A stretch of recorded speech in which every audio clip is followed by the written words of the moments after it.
भाजून घ्यायची, थोडीशी टिंच भाजून घ्यायची. बरं, का बरं असं भाजून घ्यायची गरज आहे त्याला? कारण त्याला टफनेस येतो भरताना सारण.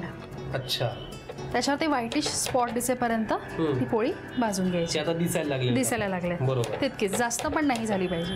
आता हे झालंय. बरं, याच्यात काढून घेऊया. येस. आता आपल्याला लगेच पुढची पोळी लाटायची. होय होय. ठीक.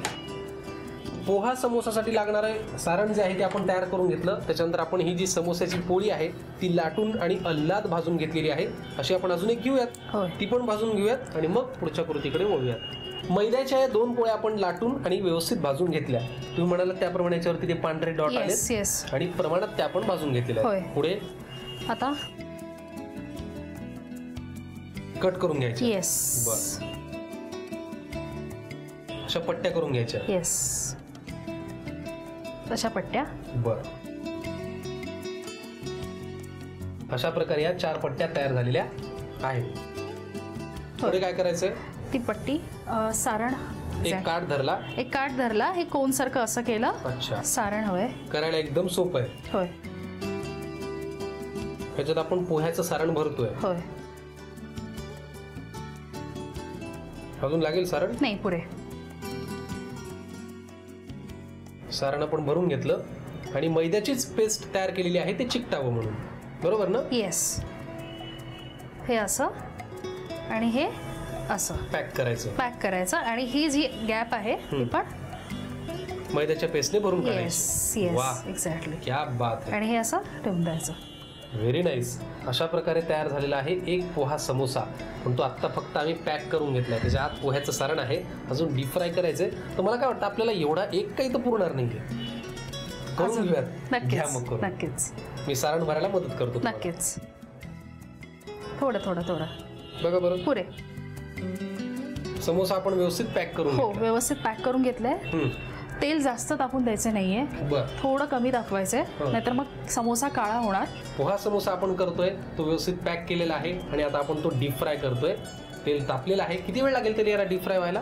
5 ते 7 मिनिटं. 5 ते 7 मिनिटात आपले हे खमंग खुसखुशीत असे समोसे तयार होतील. पटकन तुम्ही लिहून घ्या पोहा समोसासाठी लागणारं साहित्य आणि कृती. पोहा समोसासाठी लागणारं साहित्य: खवलेलं खोबरं, जाड पोहे, चिरलेला कांदा, मळलेला मैदा, उकडलेले हिरवे वाटाणे, साखर, मिरची, लिंबाचा रस, कोथिंबीर, आलं आणि मीठ. कृती: प्रथम एका बाउलमध्ये जाड पोहे, खवलेलं खोबरं, कांदा, 2 चमचे साखर, मीठ, लिंबाचा रस, कोथिंबीर आणि थोडंसं पाणी घालून सर्व एकत्र करून घ्यावं. फ्राय पॅन मध्ये तेल गरम करून त्यामध्ये हिरवी मिरची, आलं, मीठ, उकडलेले हिरवे वाटाणे आणि पोह्याचं एकत्रित मिश्रण घालून सर्व एकत्र परतून घ्यावं. मैद्याच्या मळलेल्या पिठाचा गोळा तयार करून त्याची पोळी लाटून फ्राय पॅन वर थोडीशी भाजून घ्यावी. भाजलेल्या पोळीच्या सुरीने कडा कापून समोशाच्या पट्ट्या तयार करून घ्याव्यात. एक पट्टी घेऊन त्या पट्टीला कोनासारखा आकार देऊन त्यात पोह्याचं सारण भरून मैद्याच्या पेस्टने त्याच्या कडा चिकटवून त्या बंद करून घ्याव्यात आणि समोसा तयार करून घ्यावा. कढईमध्ये तेल गरम करून समोसा तळून घ्यावेत आणि सर्व्ह करावेत.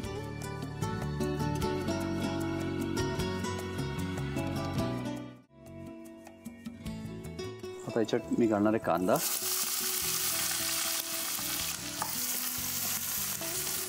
कांदा आपल्याला परतून घ्यायचा आहे.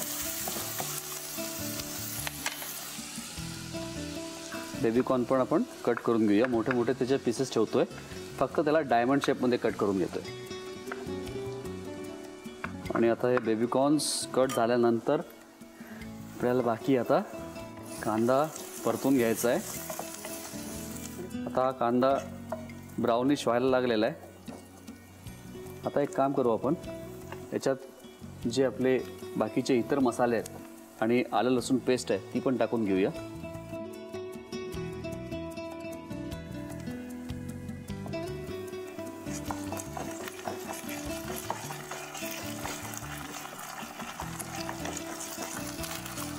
आणि आता याच्यामध्ये जाणार आहेत इतर गोष्टी जाणार आहेत.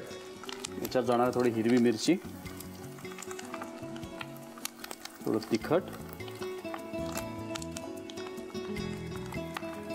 हळद आणि एक अर्धा चमचा धणेपूड. तर हे टाकल्यानंतर आपल्याला हे सगळं मिक्स करायचं आहे.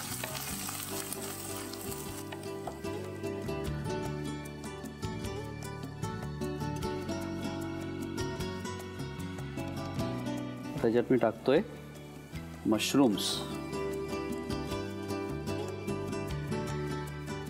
मशरूम आपण याच्यात टाकतोय आणि त्याला आपण परतून घेतोय. आता बाकी बेबीकॉर्न्स पहिले वाफवलेले, मटर पण पहिले वाफवलेले, फक्त मशरूम थोडेसे परतले जावे व्यवस्थित त्या दृष्टीने मी आता मशरूम्स यात टाकलेले आहेत.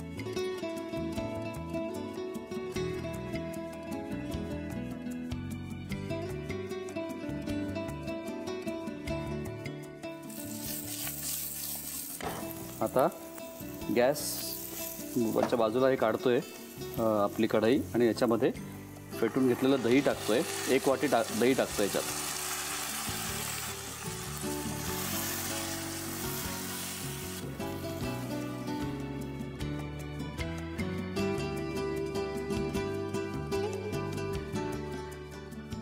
दही कधी पण टाकताना आपल्याला थोडासा गॅस कमी करून किंवा भांडं गॅसच्या बाजूला करून नंतर टाकायचं आहे, म्हणजे ते एकदम हाय टेम्परेचरमध्ये दही एकदम फाटतं. तर त्या दृष्टीने आपल्याला ही गोष्ट करायची आहे.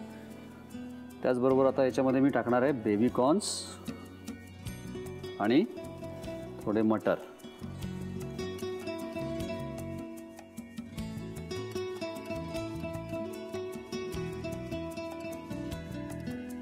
आणि याच्यात जाणार आहे थोडं पाणी.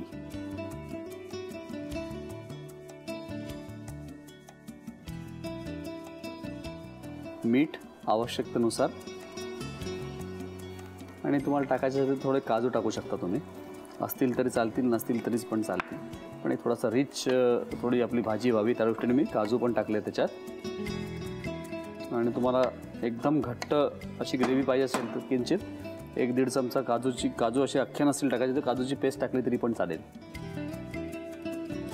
पण मी याला त्यात काही काजू वगैरे न टाकता याला मला थोडी आंबट अशी ग्रेव्ही पाहिजे किंचितची आणि स्पायसी, म्हणजे गरम मसाल्याचा फ्लेवर असलेली आणि त्याचबरोबर दह्याचा आंबटपणा त्याच्यामध्ये असेल आणि भाज्यांची टेस्ट पण त्याला लागेल अशा दृष्टीने मला ही तशी भाजी पाहिजे. आणि सगळ्यात महत्त्वाचा घटक म्हणजे त्याच्यात कोथिंबीर असणार आहे. हरा धनिया ती आपण याच्यात टाकणार आहोत. बस आता मशरूम्स पण शिजले असतील ऑलमोस्ट. त्याला 5-7 मिनटं उकळायचं आहे. थोडासा किंचितचा घट्टपणा येईल, पण मला एकदम घट्ट नको ही ग्रेव्ही. थोडासा रस्सा असलेली भाजी असली पाहिजे त्या दृष्टीने मी याला थोडासा किंचित पातळच ठेवतोय. ठीक आहे, मी याला शिजवून घेतो. 5-7 मिनटं मला शिजवायचं, नंतर मी एका बोलमध्ये काढून घेतो. तोपर्यंत तुम्ही साहित्य आणि कृती लिहून घ्या.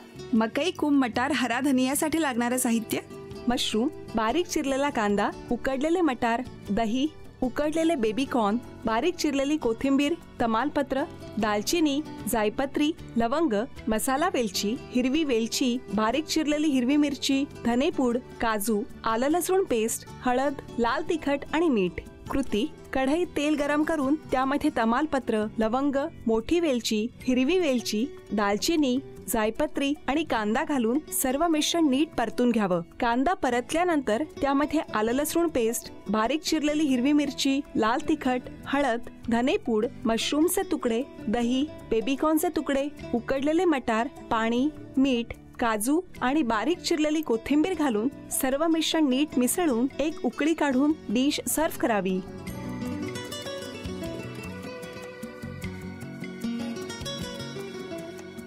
रेसिपी झालेल्या आहेत त्या आता एक काम करू, आपण टेस्ट करूया आणि त्या कशा झाल्या आहेत त्याच्याबद्दल आपण बोलूया जरा.